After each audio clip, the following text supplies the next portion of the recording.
everybody, Dr. Deaven here, and today we are going to be going over just a little bit of mental health.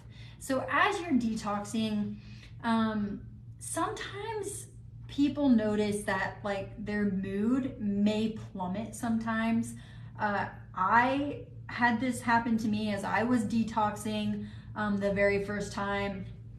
I had a ginormous change in mood, and I was in school, and thankfully I had some friends around me that was like, girl, you need to get this checked out.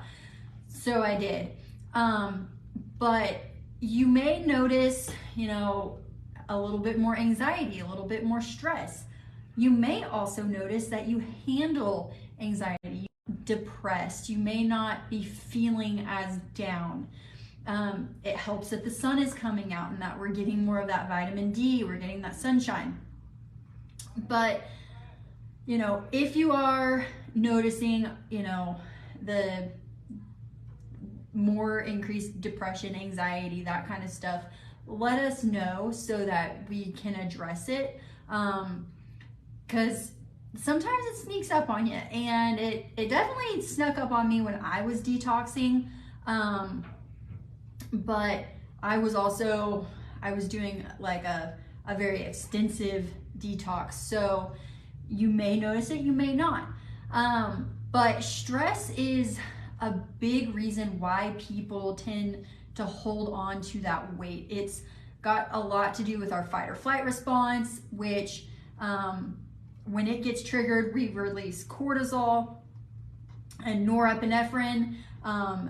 And that stresses our body out. Like if we're continuously in this super stressed out state, then our body, it's only supposed to be in that state for a certain amount of time.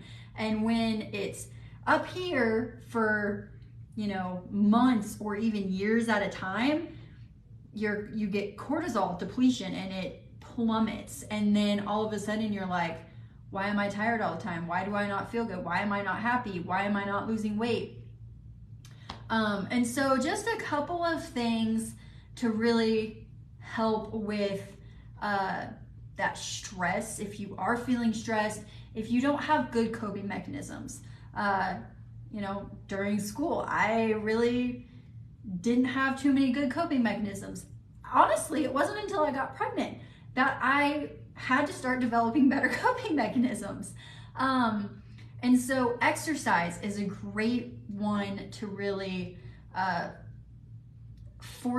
not really force yourself, but it forces your body to relax a little bit, because you increase your heart rate and then all of a sudden you stop exercising, you take that away, and your body is like, oh, we can calm down just a little bit.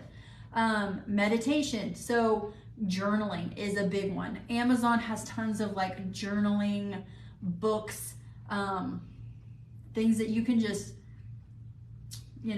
prompts. It can be prompted, or you can just get a notebook and just write out feelings.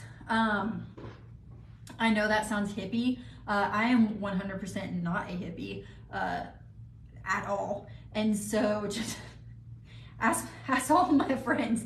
I'm very much not a hippie and feely, but I've noticed that writing down the feelings, I was angry because of this. I was upset because of this. I did not like when this was said to me.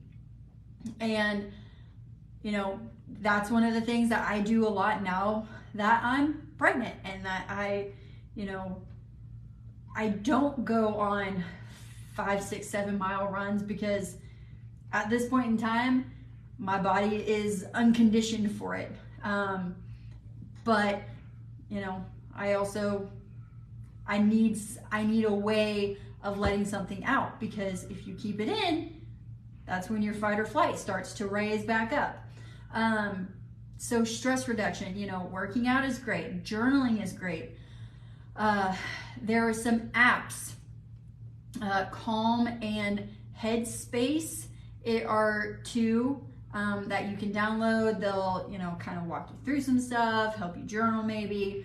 And then the book Breaking the Habit of Being Yourself That is another one.